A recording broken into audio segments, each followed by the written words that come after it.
Konten yang satu ini adalah requestan via Saweria. Kebetulan filmnya juga merupakan salah satu franchise favorit saya karena menggabungkan elemen magic, heist, dan action. Saya rasa kalian juga akan suka dengan judul film yang akan kita bahas kali ini. Dan sekali lagi terima kasih banyak untuk yang sudah request konten yang satu ini. Ke warung sebelah pengen makan sagu, yang datang malah bakmi. Ini dia konten yang paling kalian tunggu. Now You See Me. Universe, here we go again. Welcome to Rewatch.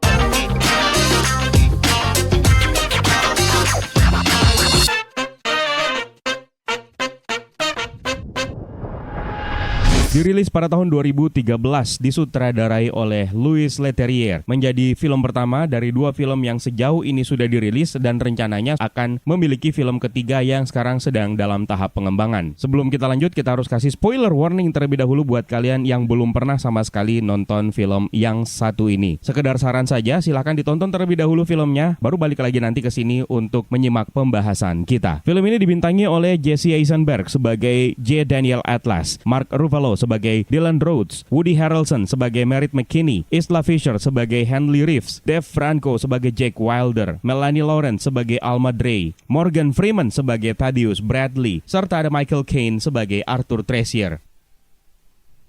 Film ini dibuka dengan memperkenalkan J. Daniel Atlas yang memperagakan trik kartu kepada penonton. Daniel ini adalah pesulap jalanan di Chicago, di mana pada hari itu adalah hari Senin, dia melakukan trik kartu kepada seorang gadis dan juga sekaligus ditonton oleh banyak orang. Daniel meminta gadis tersebut untuk melihat satu kartu, namun tidak memberitahukannya kepada siapapun termasuk kepada dirinya. Dan akhirnya Daniel mengungkapkan kartu yang dilihat dan dipilih oleh gadis tersebut di gedung John Hancock Center. Rupanya pertunjukan jalanan tersebut ditonton oleh seorang pria bertudung yang masih misterius dan wajahnya tidak pernah terlihat.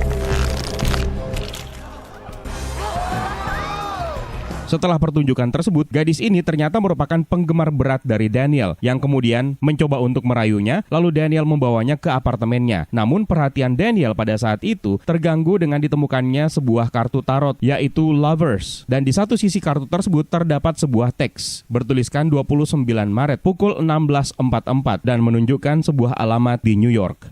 Keesokan harinya, hari Selasa di New Orleans di sebuah restoran, Merritt McKinney yang merupakan seorang mentalis jalanan dan juga seorang ahli hipnotis, dia mendemonstrasikan aksinya kepada sepasang suami istri. Pertama-tama dia menghipnotis sang istri sehingga istrinya tidak bisa berbicara maupun bergerak. Lee. Okay. If you can say your name, you can have. Lalu kemudian dia menghipnotis sang suami, lalu kemudian membaca pikirannya, dan kemudian mengungkapkan bahwa sang suami ini sebenarnya pernah meniduri adik perempuan istrinya. Merritt kemudian menipu pria tersebut dengan sejumlah uang, lalu kemudian kembali menghipnotis mereka agar melupakan semua yang sudah terjadi. Tidak lama kemudian, Merritt juga ternyata menemukan sebuah kartu tarot, yaitu Hermit. Okay. And sleep. Lalu di hari Rabu di kota New York di sebuah kapal feri ada Jake Wilder yang merupakan seorang penipu dan juga pesulap jalanan yang mencoba untuk menarik perhatian salah seorang dengan mempertaruhkan uang mereka kalau mereka bisa mengetahui cara untuk membengkokkan sendok dengan pikirannya. Ini adalah trik andalannya Master Deddy Corbuzier dulu. Namun tiba-tiba seseorang mampu menebak trik tersebut dengan benar dan Wilder pun akhirnya membayarnya. Namun ternyata tidak sesimpel itu. Wilder ternyata berhasil mencopet dompet orang yang berhasil menebak triknya. Lalu kemudian dia segera kabur dan sempat menabrak seorang pria berkerudung misterius yang kemudian menyelipkan kartu tarot kematian atau death ke dalam sakunya. I'm about to bend this spoon with my mind.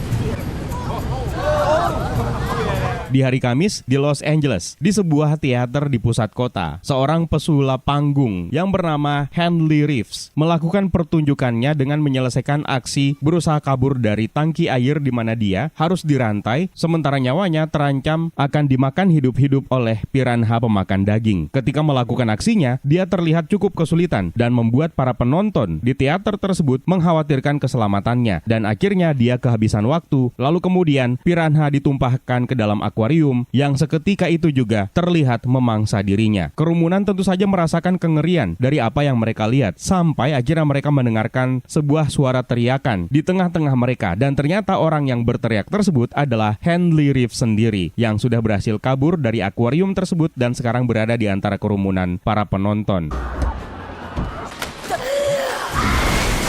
Pertunjukan ini juga disaksikan oleh seorang pria misterius bertudung dan pada saat setelah selesai melakukan pertunjukannya dan dia siap untuk mengemasi semua bekalnya, dia lalu menemukan sebuah kartu tarot High Priest di dalam akuarium. Setelah menemukan kartu tarot tersebut, keempat pesulap jalanan ini akhirnya melakukan perjalanan menuju ke New York City. Lalu kemudian tiba di sebuah apartemen kumuh di Lower East Side di mana Daniel dan Henley terkejut ketika mereka bertemu satu sama lain. Karena Henley ternyata adalah mantan asisten pribadinya Daniel dan Merritt menebak bahwa mereka dulu pernah berkencan. Tidak lama kemudian, Jack Wilder juga datang dan memperkenalkan dirinya sebagai salah satu penggemarnya Daniel. Dia bisa mengambil kunci apartemen tempat mereka diundang, tapi ternyata tidak ada seorang pun di dalam. Sebaliknya, mereka menemukan sebuah blueprint dari beberapa mesin yang sangat menakjubkan yang mereka tahu bisa membantu mereka untuk menjadi bintang.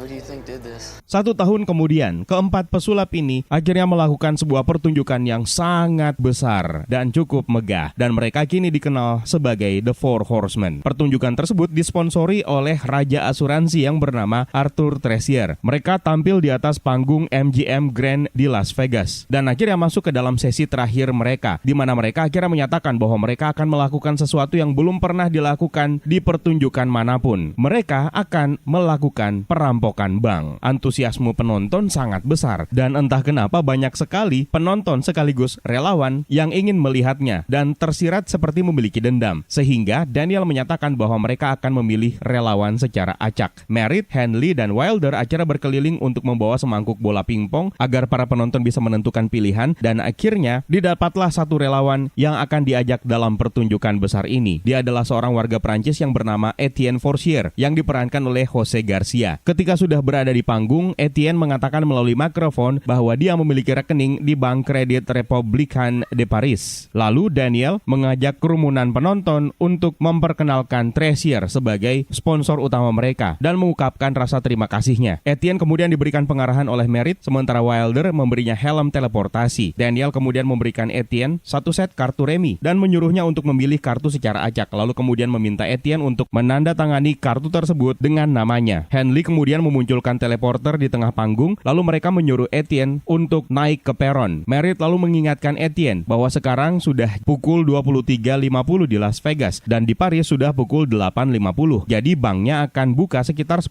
menit lagi. Mereka kemudian mengaktifkan teleporter dan Etienne tampaknya berhasil diteleportasi keluar dari panggung. B513, where are you? Ah, there you are. Hi.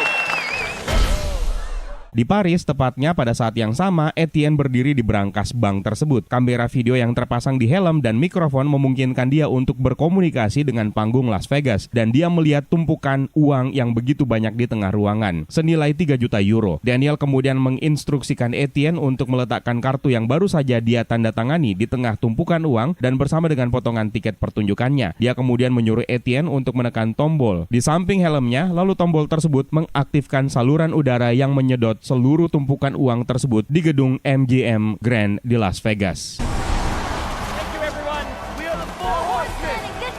Beberapa saat kemudian pegawai bank akhirnya tiba di bank tersebut untuk membuka brankas dan menemukan brankasnya memang benar-benar kosong. Hanya ada potongan kartu dan juga tiket di lantai.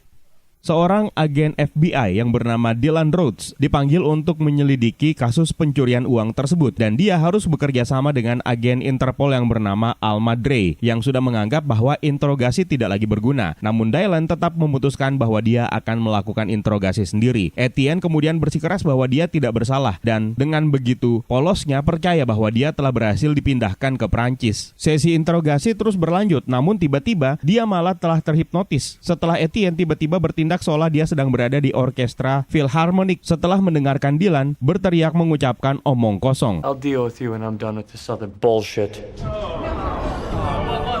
Setelah itu mereka menginterogasi The Four Horsemen. Jack Wilder malah terlihat tidur, sementara Henley membuat kursi di hadapannya berputar-putar. Interogasi dengan Merritt tidak berjalan dengan baik, sementara interogasi dengan Daniel menimbulkan ketegangan ketika dia mengejek Daniel dengan fakta bahwa polisi tidak punya bukti dan The Four Horsemen akan selalu berada di depan mereka. Kedua tangan Dylan pun terperangkap dengan borgol yang berhasil dipindahkan oleh Daniel menggunakan triknya dan menunjukkan trik lainnya, yaitu sebuah koin di dalam kaleng minuman yang dibuka oleh Alma. Karena tidak ada bukti yang cukup kuat untuk menahan mereka, The Four Horsemen pun akhirnya dilepaskan.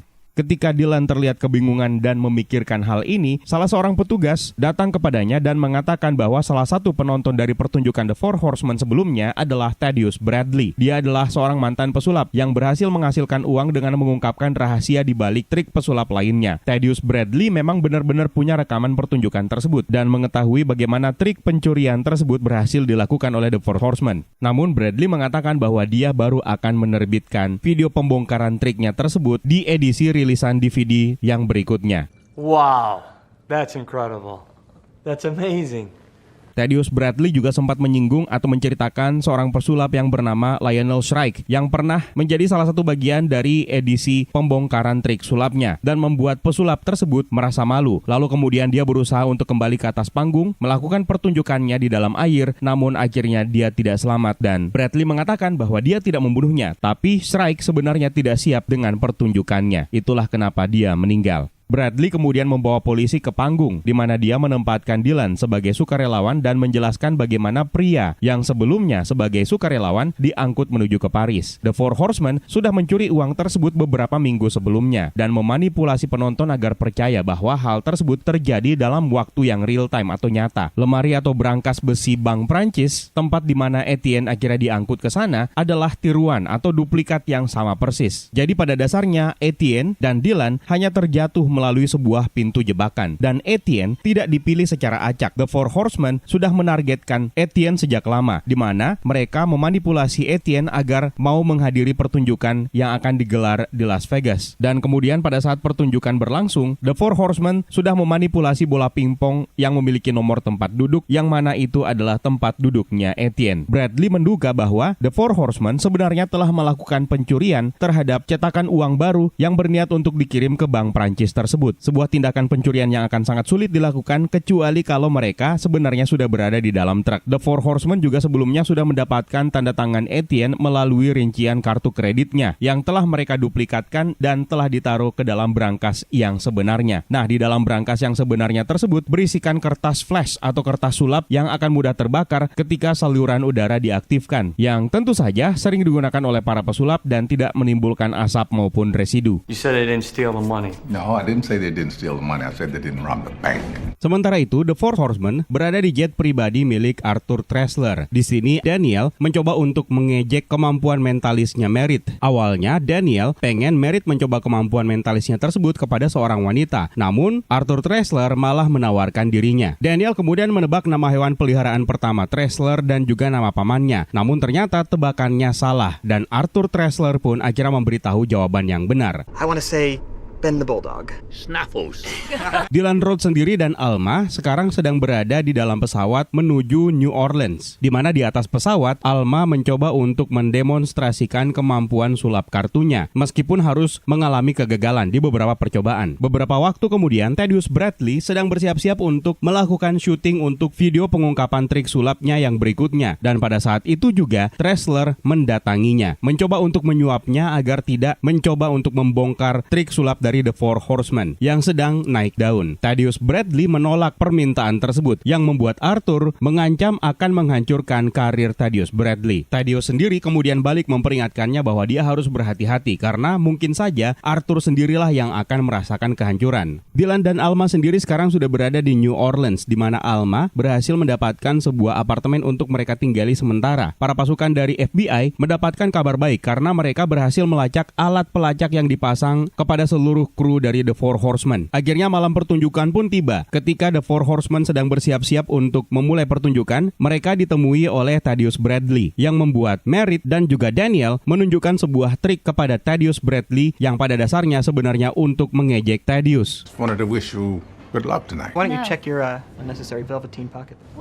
Pertunjukan malam itu juga dihadiri oleh Dylan dan juga Alma yang kemudian disambut oleh The Four Horsemen. Pertunjukan pertama, Daniel dan Henley mempertontonkan rahasia trik untuk menghilangkan kelinci. Ini merupakan sebuah trik klasik dan di saat yang bersamaan setelah melakukan triknya, mereka juga mengungkapkan rahasia di balik trik itu untuk mengejek Thaddeus Bradley. Mereka kemudian beralih ke aksi lain di mana mereka menciptakan gelembung sabun yang cukup besar untuk membuat Henley terbang di udara. segera, lalu kemudian terjatuh ke dalam pelukan Daniel yang membuat seluruh penonton standing ovation. Pertunjukan berikutnya giliran Jack yang melemparkan kartu dengan kekuatan yang cukup untuk menjatuhkan bagian atas pensil dari seorang penonton. Lalu dilanjutkan dengan pertunjukan dari Merritt yang menghipnotis 12 orang untuk membuat mereka percaya bahwa mereka sebenarnya adalah pemain sepak bola yang siap untuk menghadang quarterback setelah mereka mendengarkan sebuah teriakan yaitu freeze, dan mereka pun akhirnya disuruh untuk kembali ke tempat masing-masing. Sebagai pertunjukan penutup, Merritt meminta beberapa orang penonton untuk menyebutkan saldo rekening mereka yang diklaim oleh Merritt bahwa pada dasarnya mereka salah menyebutkan nomor rekening. Mereka kemudian mengundang Arthur Tressler untuk naik ke atas panggung dan mengekspos jumlah rekening milik Tressler. Rupanya pertunjukan terakhir ini bertujuan untuk mengosongkan rekening bank milik Tressler dengan membagikannya kepada semua penonton yang sebenarnya terdiri dari orang-orang yang klaim asuransinya ditolak dan dikurangi oleh perusahaannya. Dan yang bertanggung jawab atas kesusahan dari penonton-penonton yang ada di ruangan ini adalah perusahaan asuransi milik Tressler. This is all for show, correct?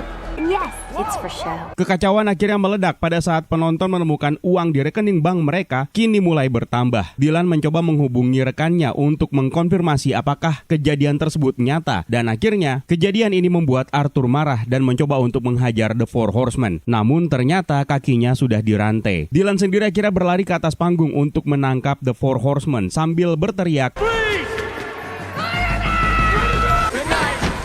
dan kemudian penonton yang sebelumnya sudah dihipnotis oleh Merritt mulai merespon teriakan tersebut dan menghadang Dylan yang mereka anggap sebagai quarterback. The Four Horsemen akhirnya segera kabur dan menutup pertunjukan tersebut. Para polisi dan agen FBI pun kemudian mengejar The Four Horsemen di jalanan yang tentu saja dipimpin oleh Dylan dengan menggunakan alat pelacak yang telah mereka atur sebelumnya. Di antara mereka semua ternyata hanya Alma yang berhasil mendekat dan hampir saja menyudutkan Daniel dengan senjatanya. Namun sayang pada saat itu Alma menemukan keraguan di dalam dirinya untuk menembak Daniel, yang akhirnya membuat Daniel berhasil kabur. Ini membuat Dylan marah kepada Alma, lalu kemudian terus berupaya untuk mengejar Daniel. Namun ternyata dia akhirnya menyadari bahwa sebenarnya dia sedang melacak dirinya sendiri.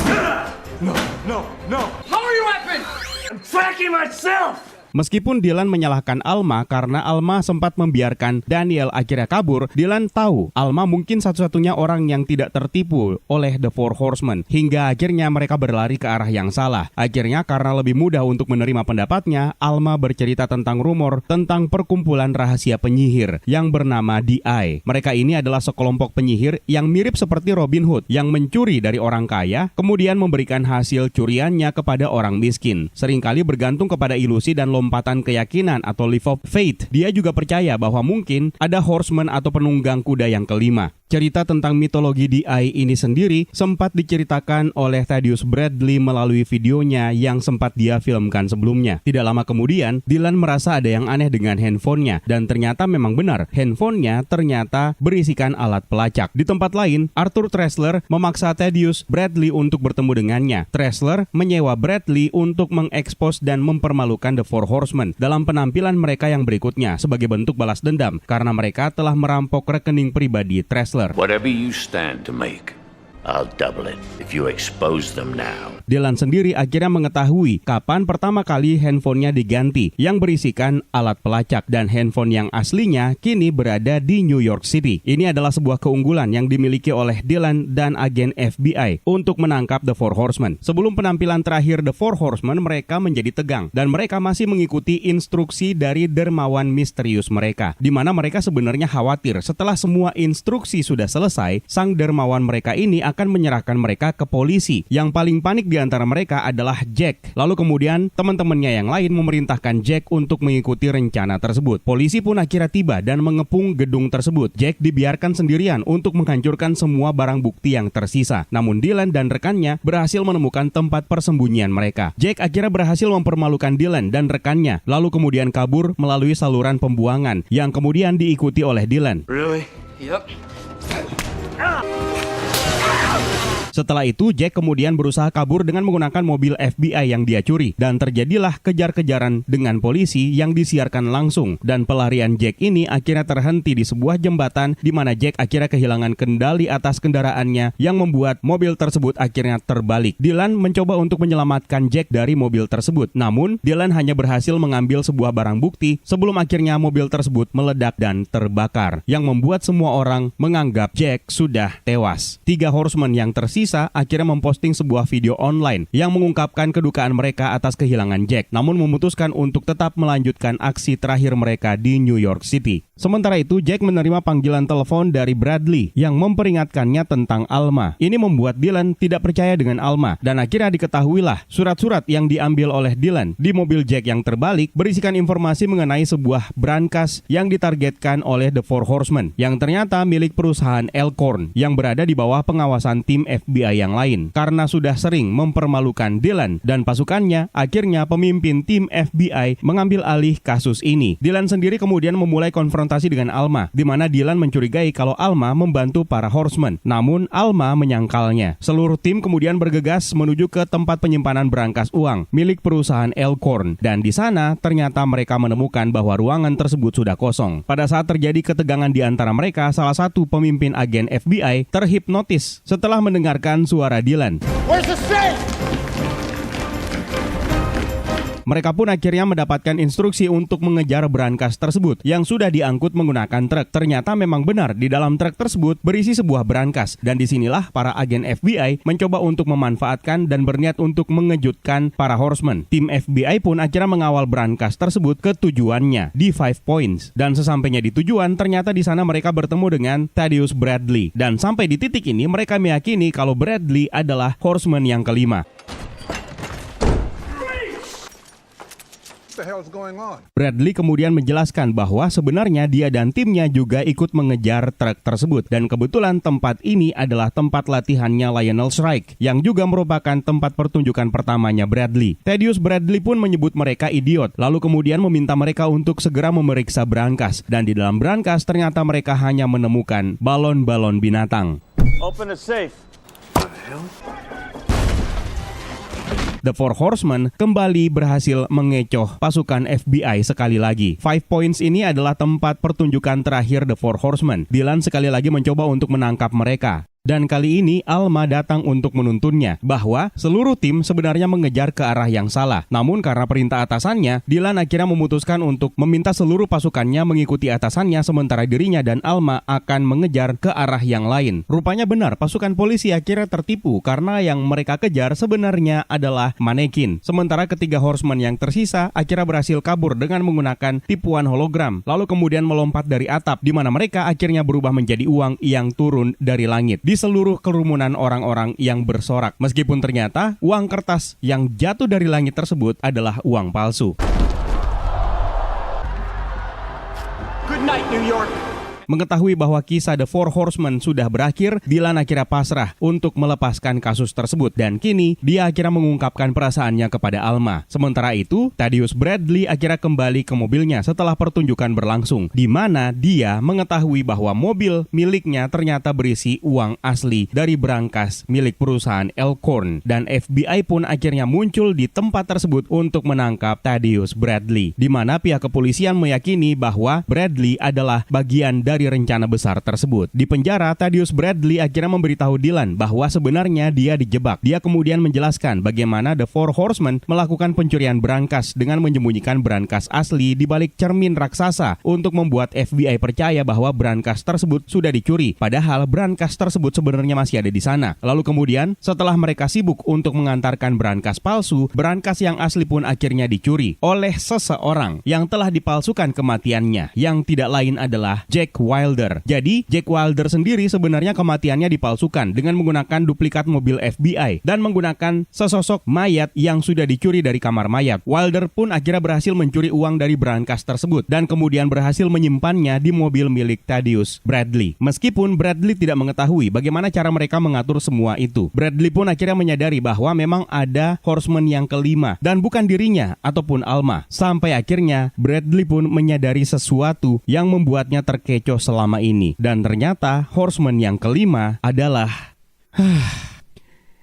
Dan horseman yang kelima adalah tidak lain Dylan Rhodes. Dialah yang selama ini menjadi dalang dari keseluruhan plot yang dijalani oleh The Four Horsemen. Meskipun Thaddeus Bradley tidak pernah tahu apa alasannya, Dylan kemudian memberitahu Bradley bahwa dia ingin sekali Bradley dipenjara. Who are you? What do you want from me? I want you to spend the rest of your life in this cell. Daniel, Merritt, dan Handley akhirnya menuju ke sebuah tempat di titik terakhir sesuai dengan instruksi yang mereka dapatkan setelah pertunjukan terakhir mereka. Dan di tempat tersebut mereka disambut oleh Jack Wilder yang membuat mereka bertiga terkejut. Dan kemudian The Four Horsemen akhirnya bertemu dengan dermawan misterius mereka selama ini yang baru pertama kalinya mereka temui. Dan tentu saja mereka terkejut setelah mengetahui bahwa dermawan misterius yang juga sekaligus sebagai horseman yang kelima yang berhasil menyatukan mereka semua adalah Dylan Rhodes. Dylan kemudian menginisiasi mereka untuk masuk ke dalam DI. Sementara itu kita beralih ke Pont d'Arts di Prancis. Alma menemukan sebuah artikel surat kabar lama yang terselip di korannya saat ini. Artikel tersebut bercerita tentang pesulap yang mencoba trik bawah air dan akhirnya tenggelam dan meninggalkan keluarganya tanpa uang sepeser pun. Dan dia adalah Lionel Shrike yang sering diceritakan oleh Alma dan Thaddeus Bradley. Dylan kemudian muncul dan mengaku bahwa dia sebenarnya adalah anak dari Lionel Shrike. Dialah yang merancang plot The Four Horsemen untuk membalas dendam kepada mereka semua yang terlibat atas kematian ayahnya. Thaddeus menjadi target utama karena dialah yang telah mempermalukan ayahnya. Lalu bank di Paris serta perusahaan asuransi Tresler pernah menolak untuk membayar asuransi atas kematian ayahnya. Dan yang terakhir, perusahaan Elkhorn adalah perusahaan yang telah memproduksi brankas rusak yang digunakan dalam trik ayahnya yang terakhir dan berakhir dengan kegagalan, dan itulah yang dipakai oleh The Four Horsemen untuk menutupi seluruh aksi mereka. Perusahaan tersebut mungkin telah membuat brankas bank yang bagus, namun untuk brankas yang digunakan oleh ayahnya Dylan, Lionel Shrike, mereka menggunakan logam berkualitas rendah yang menyebabkannya melengkung dan menyebabkan kematian Lionel Shrike. Dylan hidup dalam kemiskinan sampai DI merekrutnya. Dia mengaku sudah merencanakan segalanya, namun tidak berencana untuk bertemu dan jatuh cinta kepada Alma. Meskipun Alma sempat mempertimbangkan untuk menyerahkan Dylan, namun pada akhirnya dia memilih untuk tidak melakukannya dan percaya bahwa beberapa misteri sebaiknya tidak perlu terpecahkan. Dia pun kemudian memasang kunci di pagar yang melambangkan bahwa ini adalah satu rahasia yang sepatutnya untuk dikunci. Dan Alma pun melempar kunci tersebut ke dalam sungai Seine. Lalu kita bisa mendengarkan suara The Four Horsemen yang mengatakan bahwa mereka bisa berada di mana saja. Dalam adegan mid credit, kita bisa menemukan The Four Horsemen melakukan perjalanan ke sebuah tempat yang terlihat sudah tidak lagi terpakai. Dan film pun akhirnya berakhir. Sekarang waktunya kita melihat beberapa detail dan juga sedikit trivia dari film Now You See Me. Film yang satu ini merupakan film sulap favorit saya. Dan tahukah kalian, trik kartu yang merupakan permainan yang diperlihatkan di opening film ini adalah trik yang dilakukan secara nyata. Tidak ada editing sama sekali terhadap trik yang satu ini. Semuanya murni dilakukan secara natural. Sementara itu di adegan pembukaan kita bisa melihat Jed Daniel Atlas sedang latihan menggunakan kartu. Sebenarnya tangan yang kita lihat dalam adegan ini adalah tangannya Daniel atau Dave Buck. Mereka berdua adalah praktisi sulap sleight of hand yang kemudian digunakan teknik editing untuk menggabungkan tangan mereka dengan wajahnya Jesse Eisenberg. Masih di adegan awal ketika Henry Reeves melakukan pertunjukannya sebagai eskapologis, pemerannya yaitu Isla Fisher ternyata mendapatkan kesulitan untuk mengambil adegan ini. Kabarnya dalam salah satu pengambilan gambar, Isla Fisher sempat kehabisan udara dan mencoba untuk berenang ke atas tangki atau akuarium. Namun rantai borgol tangannya tersangkut di dasar tangki, jadi dia tidak bisa berenang ke atas atau menarik tuas. Dia pun akhirnya berusaha untuk memperingatkan kru dengan memukul kaca tangki. Tapi karena memang seharusnya adegan tersebut dia panik dan takut, maka kru film mengira kalau dia sedang berakting. Isla Fisher sempat terjebak selama 3 menit sebelum akhirnya koordinator aksi menyadari bahwa ada sesuatu yang tidak beres. Setelah menyadari kalau borgol di tangan Isla Fisher memang benar-benar tersangkut. Berkaitan dengan karakter yang diperankan oleh Isla Fisher, Henry Reeves di sepanjang film terlihat sering menggunakan sarung tangan. Dan dalam salah satu wawancara dia pernah mengatakan bahwa karakter ini memang merupakan seorang germafobia atau germafobik, yang mana ini merupakan sebuah kondisi psikologi di mana seseorang memiliki ketakutan berlebihan terhadap kuman, bakteri, ataupun mikroorganisme. Masih di adegan awal sebelum The Four Horsemen ini masuk ke dalam sebuah ruangan misterius, Daniel mengatakan kepada Merritt apakah mereka berdua pernah bertemu sebelumnya. I'm sorry, have we met before?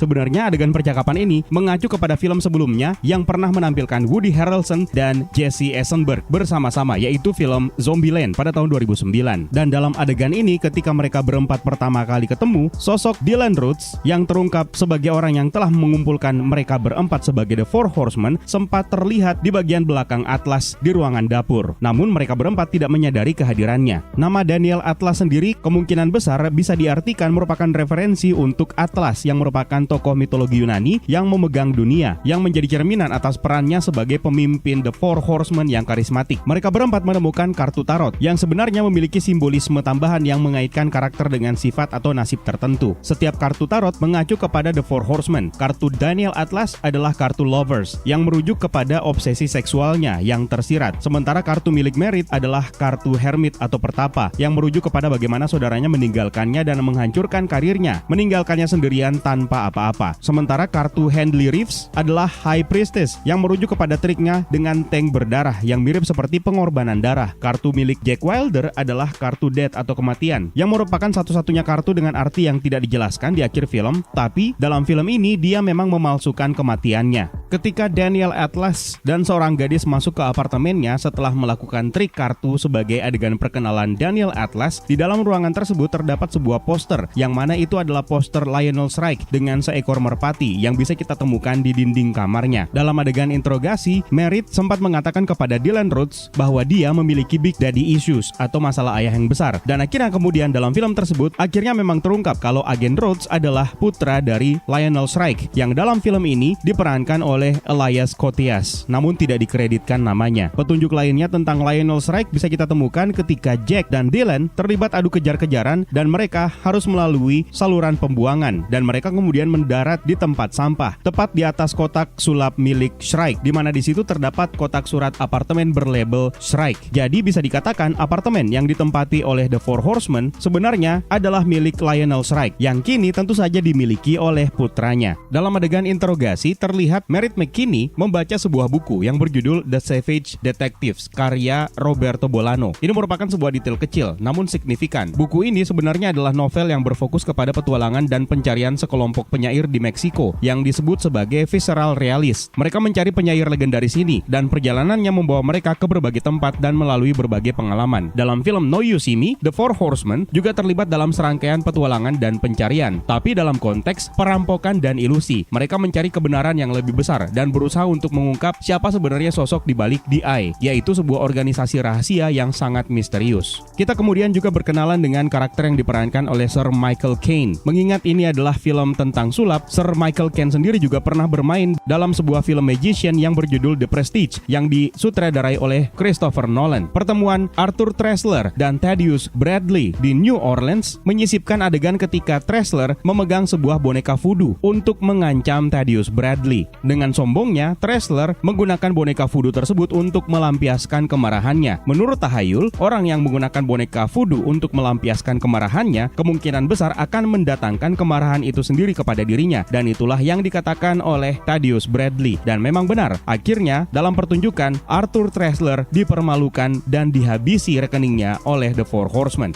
Pemilihan nama The Four Horsemen sendiri juga sepertinya mengambil referensi dari The Four Horsemen of Apocalypse. Dalam mitologi, The Four Horsemen adalah kekuatan yang sangat kuat dan membawa perubahan besar. Dalam film ini, The Four Horsemen adalah pesulap yang sangat berbakat dan membawa perubahan besar melalui aksi-aksi mereka. Tindakan mereka membawa dampak besar kepada banyak orang yang mengguncang sistem keuangan dan hukum, serta menciptakan perubahan besar yang seringkali dikaitkan dengan Robin Hood. The Four Horsemen dalam film ini sering digambarkan sebagai Robin Hood versi modern yang mencuri dari yang kaya dan korup lalu membagikannya kepada masyarakat yang miskin dan tertindas. Dan akhirnya setelah mereka selesai melakukan pertunjukan terakhirnya, ketiga horsemen yang tersisa memasuki area Times Square dan salah satu layar memperlihatkan gambar mata berkedip lalu kemudian menghilang. Ini merupakan simbol dari DI. Lalu kemudian simbol mata tersebut muncul pada saat kartu tarot milik mereka berempat digabungkan. Dan akhirnya kita berada di detail yang terakhir, yaitu pada saat Dylan dan Alma bertemu di Pont d'Art di Prancis. Ini merupakan sebuah lokasi tempat gembok cinta dipasang. Film ini sendiri dirilis pada tahun 2013